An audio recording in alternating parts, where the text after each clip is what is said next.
Selamat berjumpa kembali Bapak Ibu, saudari-saudara umat beriman terkasih dalam Tuhan. Salam sehat berlimpah berkat.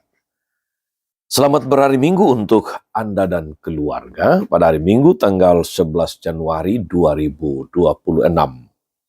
Hari ini Gereja Katolik merayakan sebagai pesta pembaptisan Tuhan. Mengapa Tuhan kok dibaptis? Bukankah baptisan Yohanes itu adalah baptisan pertobatan? Apakah Tuhan Yesus berdosa sehingga perlu dibaptis? Itu yang mau kita renungkan saudari-saudara. Dan apa konsekuensi dari pembaptisan itu?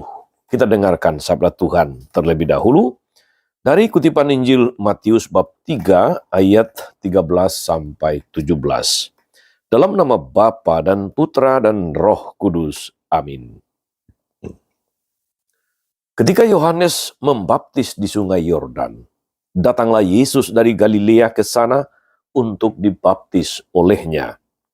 Tetapi Yohanes mencoba mencegah dia, katanya, "Akulah yang perlu dibaptis olehmu, namun malah engkau yang datang kepadaku." Lalu Yesus menjawab kepadanya, "Biarlah hal itu terjadi sekarang, karena demikianlah sepatutnya kita menggenapkan seluruh kehendak Allah."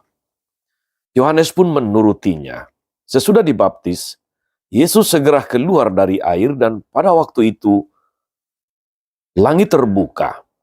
Ia melihat Roh Allah seperti burung merpati turun ke atasnya. Lalu terdengarlah suara dari sorga yang mengatakan, "Inilah putraku yang terkasih, kepadanya aku berkenan." Demikianlah sabda Tuhan. Bapak Ibu saudari-saudara umat beriman terkasih dalam Tuhan.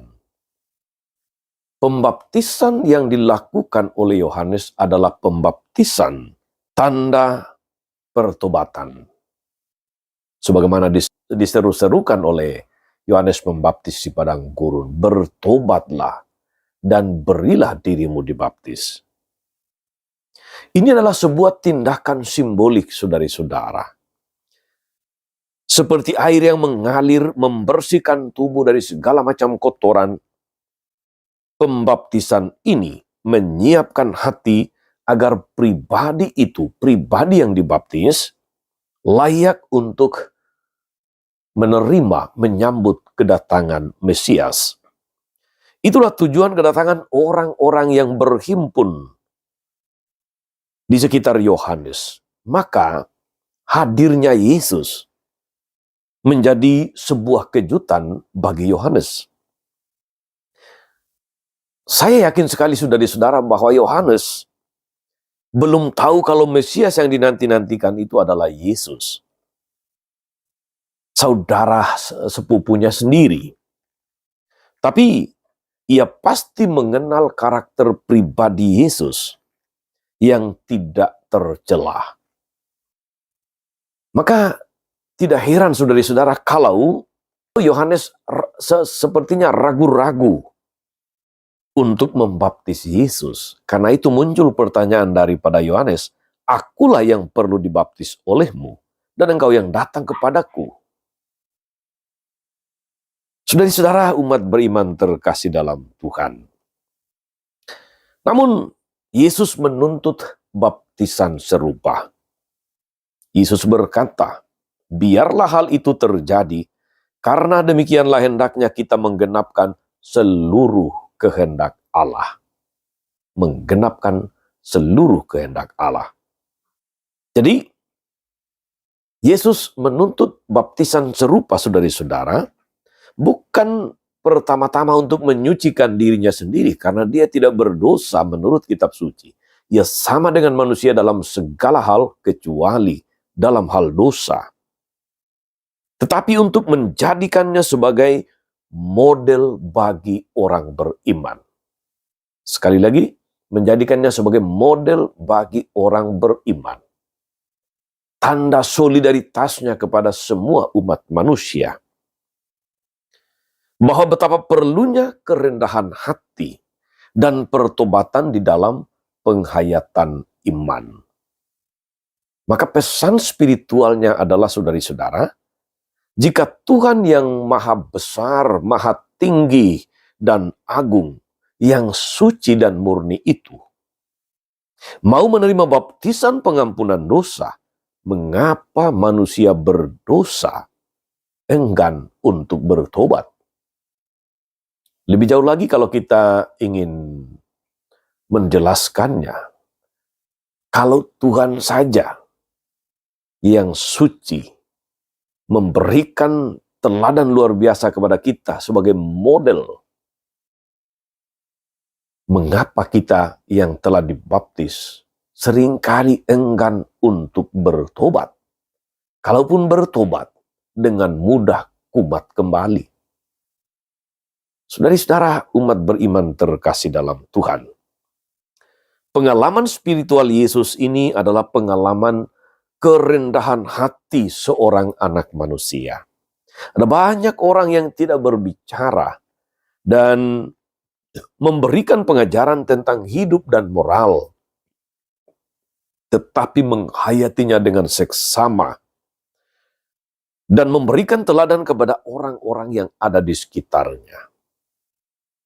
Seorang direktur yang mau bekerja seperti bawahannya sering lebih dihargai daripada kalau ia hanya memerintah, kalau dia hanya seringkali mengutamakan otoritasnya.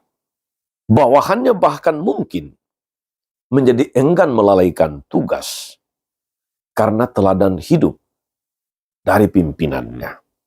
Demikian juga orang tua yang menyayangi anak dan memberi teladan hidup yang benar, memberi kesaksian hidup yang baik sebagai orang Kristiani, sebagai orang Katolik, berharap agar anak-anaknya berkembang secara benar dan menyayanginya.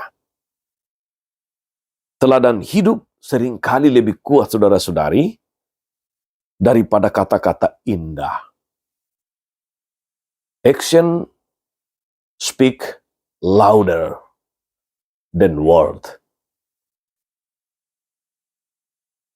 Inilah tantangan dan tugas misioner yang harus kita jalani ke depan sebagai orang-orang yang terbaptis.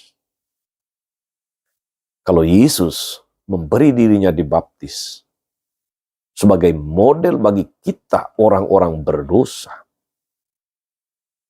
maka sudah layak dan sepantas, saudara-saudara, kalau kita senantiasa berusaha untuk bertobat.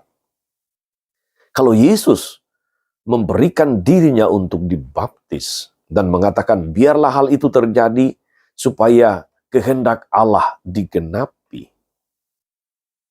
Sadarkah kita, saudara-saudara, bahwa baptisan kita juga membawa serta tanggung jawab untuk membuat kehendak Allah terjadi, kehendak Allah tergenapi dalam hidup kita?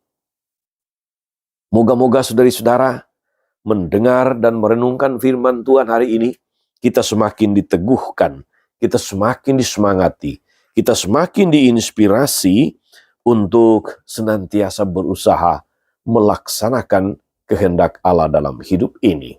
Supaya hidup kita sebagai orang-orang yang terbaptis senantiasa memuliakan nama Tuhan ketika kita melaksanakan kehendak-Nya. Selamat merayakan Ekaristi pembaptisan Tuhan, saudari-saudara. Selamat membarui kenangan akan pembaptisan kita masing-masing. Moga-moga kita terinspirasi, kita diteguhkan untuk menjadi pelaksana kehendak Allah di tengah hidup ini.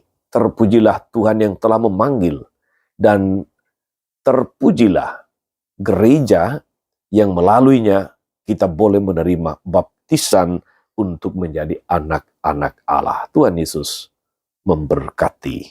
Amin.